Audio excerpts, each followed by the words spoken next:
The snow fell in a quiet rage, blanketing the winding road like a white shroud stretched endlessly ahead. David's knuckles tightened around the steering wheel as the SUV climbed deeper into the frost-covered hills. The air inside the vehicle was warm, but there was a stillness and unspoken tension that even the heater couldn't melt. His wife, Rachel, sat in the passenger seat, occasionally glancing at her phone, searching for a signal that never came. In the back seat, their children, Jacob, 15, withdrawn behind his headphones. Martha, 13, eyes fixed on the swirling snowflakes. And little Ellie, no older than 7, slept with her head against her sister's shoulder. It was supposed to be a break. A weekend away from the choking city, from the arguments and screens and sirens and stress.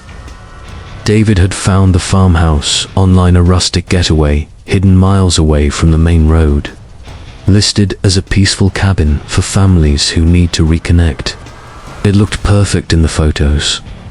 Old, yes, but charming. Isolated, yes, but serene. But as the trees grew denser and the snow thicker, doubt crept into David's mind like black water under a locked door. "Are we almost there?" Rachel asked, breaking the silence. 10 minutes, David muttered, though he wasn't sure anymore. The GPS had frozen 20 minutes ago, and now all he had was a vague memory of the listing's written directions and the occasional rotting. Sin nailed to a tree. They rounded a corner, and suddenly it appeared tucked in the trees, slouched like something watching them through the falling snow. The farmhouse, it was older than David expected. The wood was faded, almost grey, and one of the upstairs windows was cracked like a spiderweb. But the porch light was a dim orange glow that made the falling snow look like ash. Still, the family unloaded quickly, bags in hand, boots crunching. Laughter from Ellie as she slipped and was caught by Jacob. For a moment, it almost felt right. Inside the house smelled of old wood and something faintly metallic. The living room was wide, but cold, with creaking floorboards and a fireplace that hadn't been used in years. Dust lingered in the air like forgotten memories. A crucifix hung above the mantel, crooked. Rachel wrinkled her nose. "It's colder inside than out." "I'll get the fire going," David said, trying to sound upbeat. Martha wandered to the staircase, placing her hand on the banister. She stared upward. "Dad, there's someone upstairs." Everyone froze. David turned quickly. "What did you say?" She blinked, confused. I don't know. I thought I saw someone move." Jacob scoffed. "Probably a squirrel or something." David forced a smile. "It's an old house, honey. Things creak, shadows play tricks." But even as he spoke, he felt it. That weight. That heavy, invisible breath behind the walls. That night, after the kids had gone to bed, Rachel sat on the edge of the couch, reading an old Bible she'd found in a drawer. David poured himself a drink in the kitchen. "You think this place is strange?" he asked softly. She looked up. "I think it's forgotten, like something left here too long." Outside, the wind howled louder. Inside, the silence pressed in. And upstairs, in the farthest room of the house, a door creaked open, slowly, though no one had touched it. The first night passed without incident, or so it seemed. But beneath the surface, something was already awake. It began with the hallway. Martha awoke in the middle of the night to the sound of soft footsteps just outside her door. Not hurried, not stumbling, just slow, steady steps on creaking wooden planks. She sat up in the darkness, heart pounding, eyes adjusting to the faint blue light of the snow outside. The clock on her nightstand read 3:12 a.m., She looked over. Ellie was still asleep, mouth slightly open, cuddled under a heavy quilt. The room was freezing. Despite the fire her father had started earlier, the warmth hadn't reached upstairs. Then came the knock. 3 soft knocks.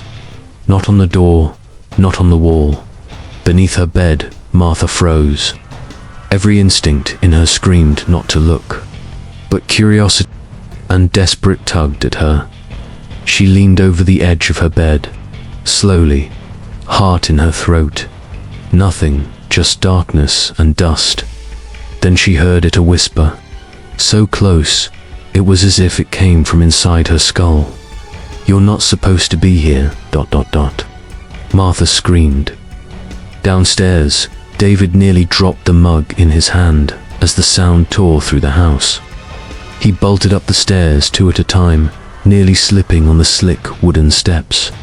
Rachel was already at the bedroom door, Ellie crying in confusion, and Jacob storming out of his room.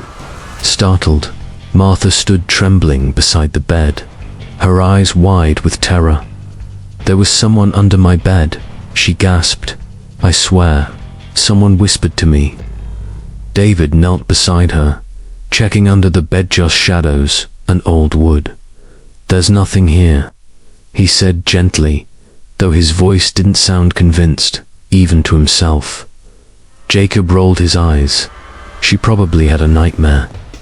Martha shook her head violently. "I was awake. I heard it." Rachel's hands were trembling now, too. She held her Bible tightly, whispering a quiet prayer, as if trying to calm herself more than the children. David stood slowly, glancing at the hallway. That's when he noticed something. Bare footprints, wet, bare footprints, leading from the far end of the hallway to Martha's door.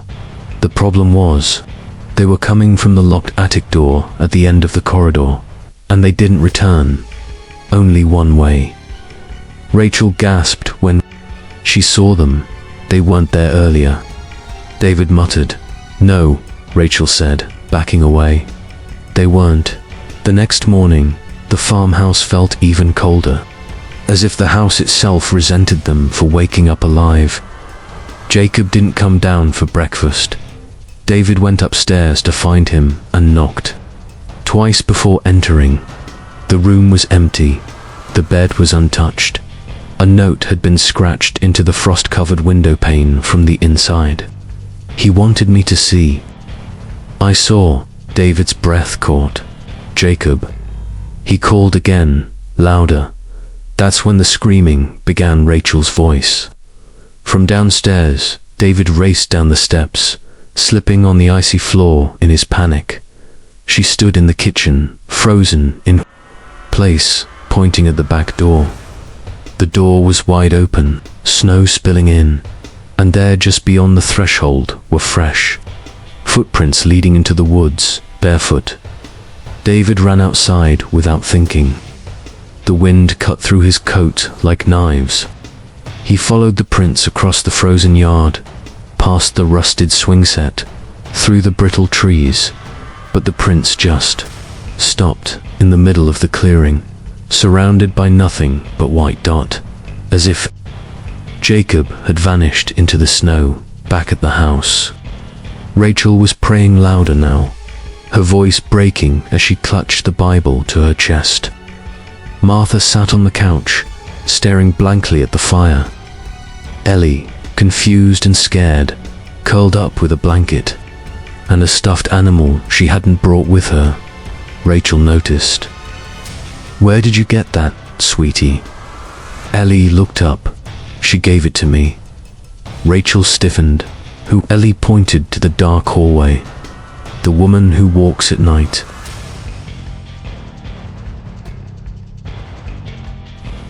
The snow kept falling, faster now, as if trying to bury the house before something darker could rise from beneath it.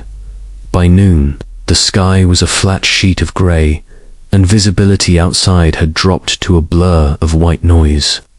Inside, the farmhouse had grown colder than ever. The fire offered no comfort. The walls groaned. Every door creaked. And David couldn't shake the feeling that they were being watched, not from the woods or the windows, but from inside the house itself. Jacob was still missing. David sat on the edge of the sofa, staring blankly into the fire. Rachel paced behind him, praying in whispers, clutching the Bible tighter with every passing minute. Ellie had stopped, speaking altogether. She simply sat in Martha's lap, eyes vacant, her breath shallow. Martha stroked her sister's hair in silence, but her own hands trembled with every stroke. And then the doorbell rang. All of them froze. David stood slowly. Who the hell? The bell rang again, once loud. Cold, he stepped toward the door, heart pounding. He hadn't even realized his hands were shaking until he reached for the handle. When he opened it, the cold hit him like a slap. A sharp gust of frozen wind rushed in, carrying with it a strange smell, a mix of pine, rot, and something metallic. No one stood at the doorstep, but there, in the snow, was Jacob, or what was left of him. He stood barefoot, in soaked clothes, eyes open wide and staring straight ahead. Frost had spread over his skin like lacework. His lips were cracked. His arms hung loosely at his sides. He wasn't breathing. Rachel screamed. David rushed forward, shaking his son. Jacob, Jacob. But Jacob didn't move. His mouth opened slowly, and a voice not his whispered from within. He opened the door. Now you all belong to the house. And then Jacob collapsed, stiff as ice, onto the frozen porch. David stood over him in shock, knees sinking into the snow. Martha grabbed Ellie and stepped back. Rachel ran to the doorframe, tears streaming, screaming Jacob's name, but David blocked her. Don't touch him, he said through gritted teeth. That wasn't Jacob anymore. That night, no one slept. The body was gone by morning. Not buried, not taken, just gone.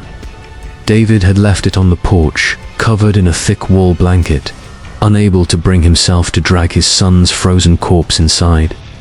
But when the snow stopped briefly at dawn, the blanket was still there, folded neatly with a trail of footprints leading away from it. Only one set, barefoot. Rachel collapsed into prayer. She read from the Psalms over and over again, her voice cracking, her eyes burning. Martha sat nearby, holding Ellie like a doll.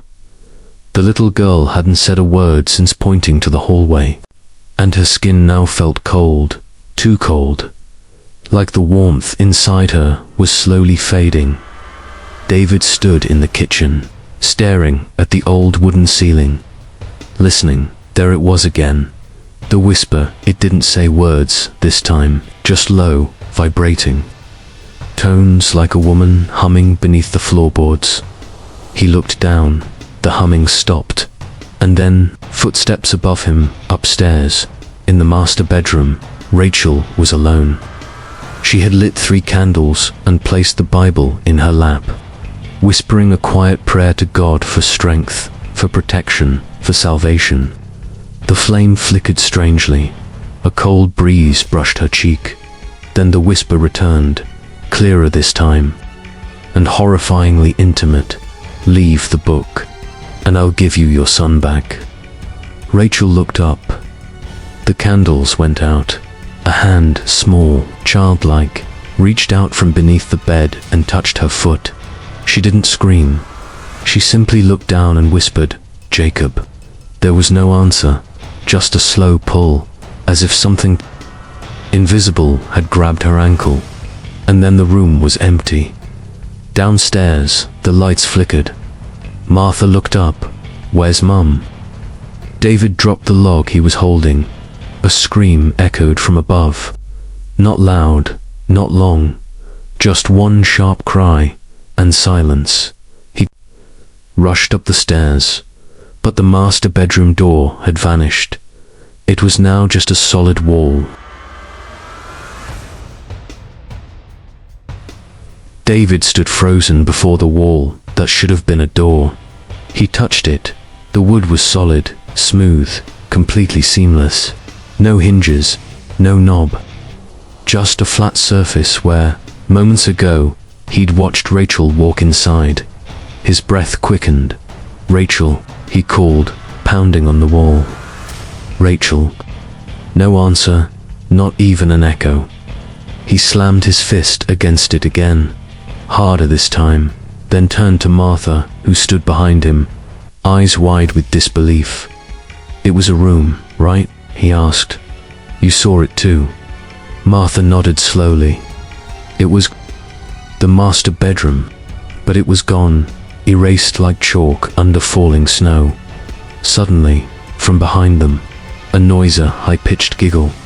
They turned. Ellie stood at the bottom of the stairs, barefoot, her nightgown brushing the wooden floor.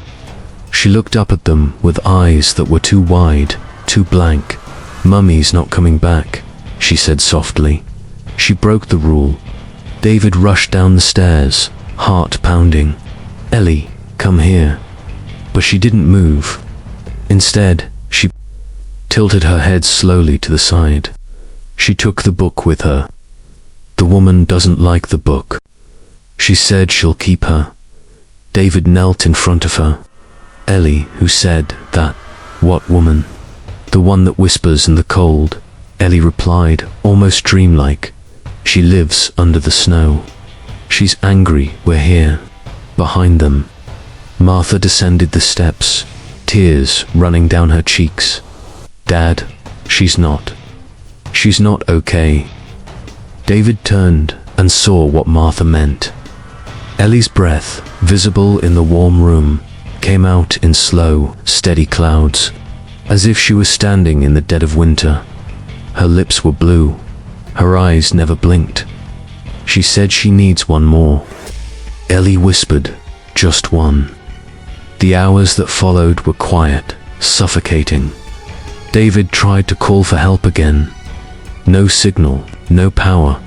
Even the radio was dead, producing only static, followed occasionally by the sound of breathing, not voices. Not music, just the sound of someone else on the line, waiting. He boarded the doors and windows as best he could. He couldn't explain why. It wasn't about keeping someone out anymore. It was about keeping them in. Ellie slept most of the afternoon. On the couch, her small frame wrapped in blankets that didn't seem to help. Her skin was cold, her pulse faint. Martha sat beside her the entire time, never moving, never speaking, just watching Dot as dusk crept in again. Martha finally broke the silence. "She's fading," she whispered, like something's pulling her away. David looked at Ellie's chest, rising and falling slowly, as if each breath cost her more than the last. He knelt beside his daughters, his hand shaking as it touched Ellie's forehead. She stirred slightly, then opened her mouth, and Rachel's voice came out. "David, help her. She's taking her next." David yanked his hand back like he'd been burned. Ellie sat up slowly, her lips twitching into a faint smile. Then she collapsed. David carried Ellie into the old prayer room they had found behind the kitchen, a tiny, windowless closet with a wooden cross nailed to the wall and melted candle wax pooled in the corners. He wrapped her in blankets, held her hand, cried, and finally, he opened the Bible Rachel had left behind. Martha knelt beside him. Silent David whispered the first words of Psalm 91. "He who dwells in the shelter of the Most High will rest in the shadow of the Almighty." ... But the room rumbled as he spoke. The cross on the wall twisted. The wood cracked. And then Ellie's eyes flew open. Not white, not black. Empty. Her lips parted. She says, "Your prayers don't work here anymore." Ellie's body convulsed once, violently, as if struck by lightning. David gripped her hand, refusing to let go, his voice trembling as he shouted her name again and again. "Ellie, stay with me, stay with me." But the girl's breath was fading, her skin colder than before. Frost began creeping up the inside of the wooden walls, thin, white veins of ice that slithered over the old wallpaper like fingers of death. Martha stood frozen, tears falling freely. "Dad, she's dying." "No," David growled, more to himself than to anyone else. "No, she's not. I won't let her." But deep down, he knew it was no longer a fever or hypothermia. It was something else, something feeding off there. Fear, something that had already taken Jacob and Rachel, and now it wanted Ellie. Suddenly, Martha stood, her voice cracked. "The attic." David looked up. "What?" Martha's eyes burned with a quiet clarity. "The woman, the whispers, it all started upstairs. That locked door, that's where she is." He didn't argue, not anymore. He just nodded. They left Ellie in the prayer room, surrounded by candles and wrapped in every blanket they had. Her shallow breaths echoed in the still air like a clock ticking down. Martha led the way up the stairs. The attic door, the one that had always been locked, now hung open just a crack, as if it had been waiting. David slowly pushed it open. The air inside was heavy and frozen. Their breath fogged instantly. It wasn't dust or cobwebs that filled the attic. It was silence. An unnatural stillness that made even the sound of their heartbeat feel like blasphemy in the center of the room. Beneath the slanted ceiling and warped beams sat a circle of salt broken. Inside it, a chair, and on the chair, a dress, tattered, bloodstained, laid out as if someone had been sitting in it only moments ago. Martha stepped closer, her eyes narrowing. She was bound here. Someone tried to trap her. On the far wall, ancient carvings had been etched into the wood symbols, neither of them recognized, but they pulsed faintly, as if alive. David knelt beside the chair. There was something under it, a diary. He opened it slowly, flipping through yellowed, cracked pages written in handwriting that became more frenzied with each entry. And then he read aloud. She was hanged here in 1892. Her child died beneath the snow. They called her a witch, buried her in the basement walls. But she never left. She promised she'd wait. For another family, for another child. Martha gasped. She wants Ellie, just like she lost her own. David stood suddenly. Then we have to finish what they started. We have to bind her again. They rushed back downstairs, but as they reached the bottom step, they froze. The prayer room door was wide open. Candles lay scattered. The blankets were torn apart. Ellie was gone in her place. A trail of melted snow leading toward the basement door. David's legs nearly gave out. "No, no, no, no, no." Martha ran ahead. Grabbing the handle, it was ice cold to the touch, and yanked the door open. A staircase led downward into pitch-black darkness, and from below, a voice, faint feminine, and far too familiar. "Bring her back, and I'll let you leave." The basement stairs groaned with every step, as if warning them not to descend. David gripped the old rail with one hand and a candle in the other, its trembling flame casting long, quivering shadows across the stone walls. Behind him, Martha followed silently, holding the salt jar they'd found in the attic and a handful of matches. Neither spoke. Neither had words left to waste. Each step deeper felt colder than the last. Not winter cold, but death cold. The kind of chill that felt like it came from beneath your skin, as if something inside you was starting to rot. At the base of the stairs, they entered a wide, damp chamber. The floor was stone, cracked and soaked. The ceiling beams were splintered and blackened with age. The walls looked as if they'd been carved with bare hands. Long claw marks dug into the plaster, stretching wildly toward the exit. And then they saw her. Ellie. She was lying in the far corner, curled on her side, her lips blue, eyes barely open. Frost had formed on her eyelashes. David ran to her. Ellie. She didn't move.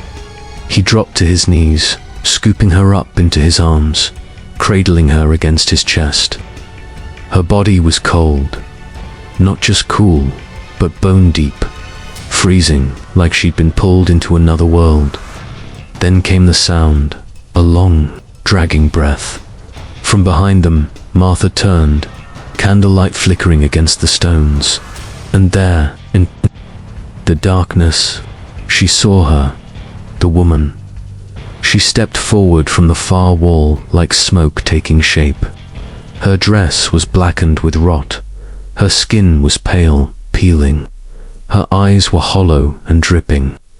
And where her mouth should have been, there was only a jagged tear of red, stitched shut with coarse thread. But she still spoke, not with sound, but inside their heads. She is mine. She cried beneath the snow, just like mine did. Now she stays, and you leave. Martha stepped forward, her voice breaking. No, you don't get to take another child. You were wronged, but this is not justice. It's evil. The woman hissed. David clutched Ellie tighter and backed away. Suddenly, every candle in the basement blew out at once.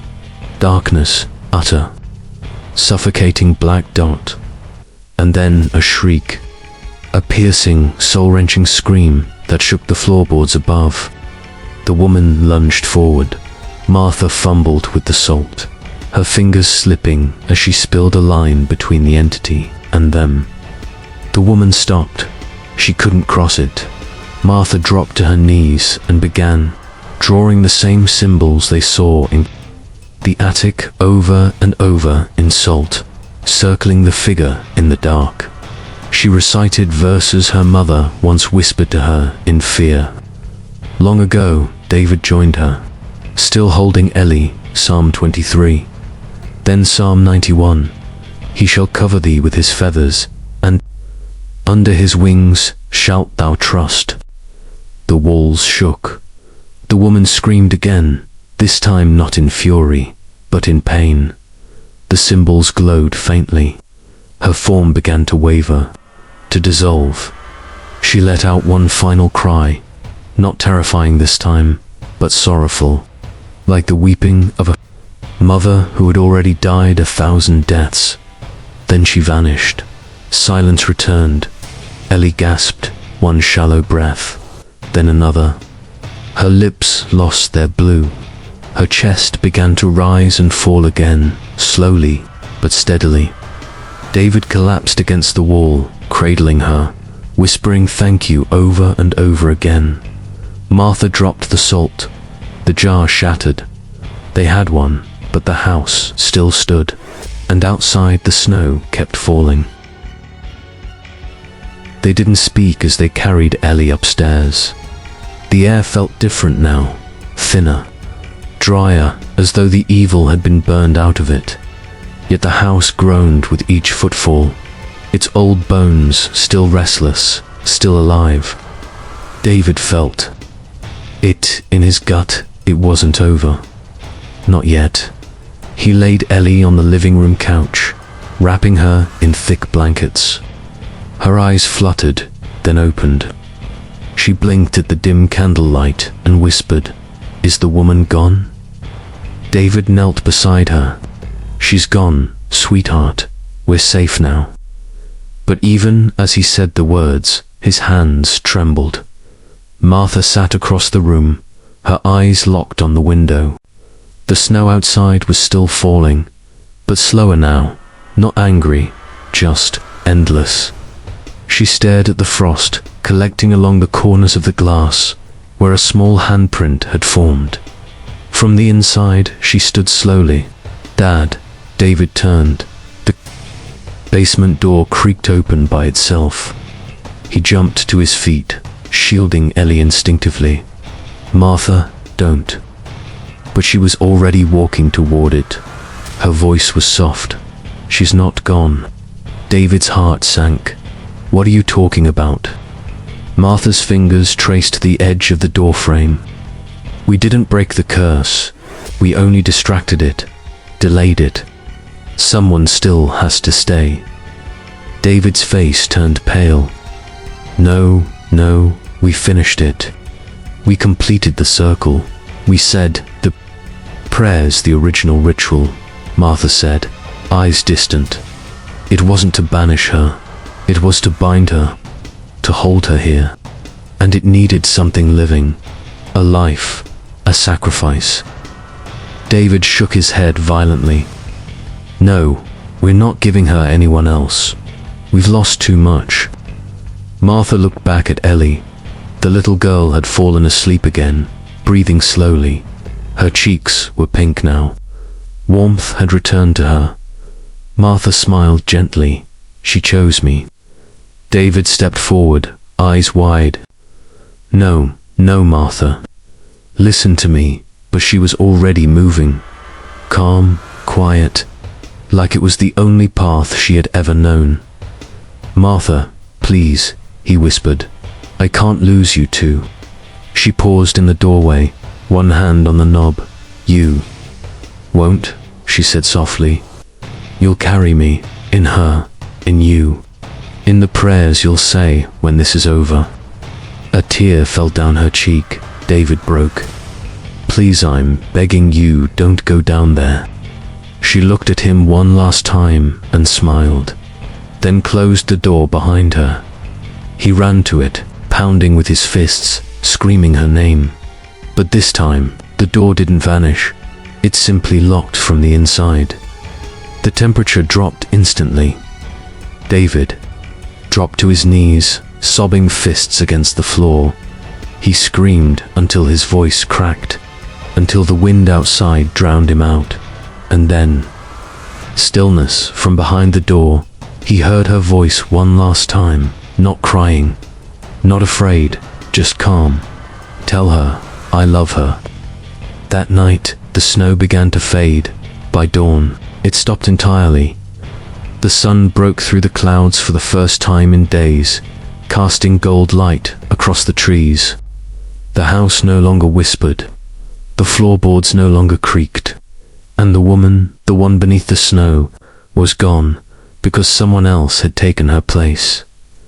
David left the farmhouse with Ellie wrapped in his arms. She never asked about Martha. He never told her the truth. But every winter, when the snow fell heavy and the wind howled through the forest, Ellie would wake in the middle of the night, not afraid, and whisper to the shadows, "I miss you too." The snow melted slowly that spring. It didn't rush off the hills like it usually did.